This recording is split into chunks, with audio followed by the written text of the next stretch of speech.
সময় ৩৫শে জুলাই ২০২৪।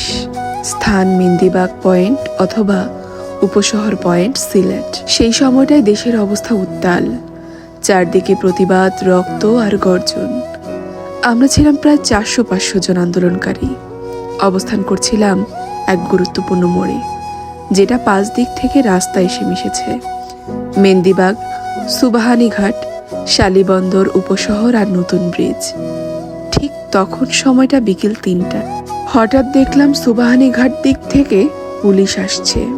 কোনো কথা না, কোনো ঘোষণা না, একেবারে সরাসরি চিটাগুলি ছুটতে ছুটতে এগিয়ে আসছে আমাদের দিকে। আমাদের হাতে কোনো অস্ত্র ছিল না।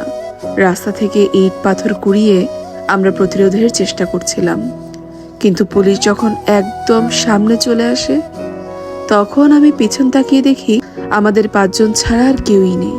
সবাই দৌড়ে পালিয়েছে মেন্দিবাগের দিকে। মজার বিষয়, আমরা ৫ জন কেউ কাউকে চিনতাম না, তবুও দাঁড়িয়েছিলাম বুক চিতিয়ে। কোনো উপায় না দেখে আমরা দৌড় দিই শালিবন্দরের দিকে। একটা ছোট টং দোকানে আশ্রয় নেই। পায়ের জুতা নেই, আগেই ছিঁড়ে গেছে। শ্বাস নিচ্ছি খুব ভারী করে, শরীর কাঁপছে। মনে হচ্ছে মৃত্যুর মুখ থেকে অল্পের জন্য ফিরে এসেছি। ঠিক তখনই এক সিভিল ড্রেস পরা ছাত্রলীগ কর্মী এসে বন্দুক ঠেকায় আমার বুকে। সারা শরীর জমে গেছে, মুখ দিয়ে কোনো কথা বের হচ্ছিল না। মৃত্যু আমার একদম সামনে দাঁড়িয়ে, বুক ধড়ফড় করছিল। মাথায় চিন্তা শুধু একটাই, আমার বাবা তো নেই, ভাই বোনদের দায়িত্ব কে নেবে, আমার আম্মা কিভাবে বাঁচবে। ঠিক সেই মুহূর্তে পিছন থেকে এক ভাই সাহস করে বলল, ভাই আমরা গ্যারেজে কাজ করি, আর সকালে কাজে এসেছি। ভাগ্য ভালো ছিল, সেখানে গাড়ি ঠিক করার অনেক গ্যারেজ ছিল। মা বাবার দোয়ায় আল্লাহ যেন আমাকে সেই কথার মাধ্যমে বাঁচিয়ে দিলেন।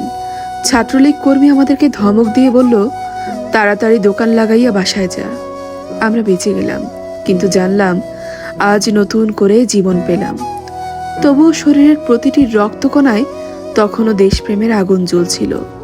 পিছন দিক দিয়ে আবার রাস্তায় গিয়ে আন্দোলনে যোগ দেই, কিন্তু এবার আর সাধারণ পুলিশ না, স্পেশাল ফোর্স আসে। টিয়ার গ্যাস, সাউন্ড গ্রেনেড ছুটতে ছুটতে তারা ঢুকে পড়ে আবাসিক এলাকায়।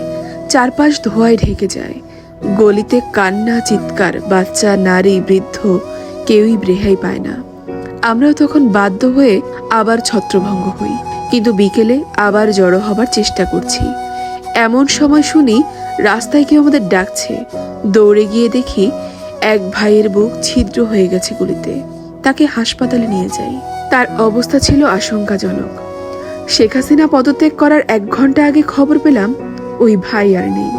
চোখের পানি চেপে ধরে রাখতে পারিনি। হয়তো ওই জায়গায় আজ আমিই থাকতাম। মজার ব্যাপার হলো, আমি কোনো ছাত্রই ছিলাম না, তবু আমার ভিতরে জ্বলছিল দেশকে সত্যিকারের স্বাধীন করার আকাঙ্ক্ষা।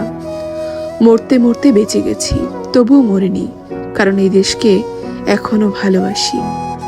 আর যখনই কেউ ৩৫ বা ৩৬শে জুলাইয়ের কথা বলবে, তখন আমার চোখে ভাসবে ওই ভাইয়ের রক্ত, আর বুকের মাঝে জ্বলবে সেই আগুন যেটা কোনো গুলি নেভাতে পারেনি।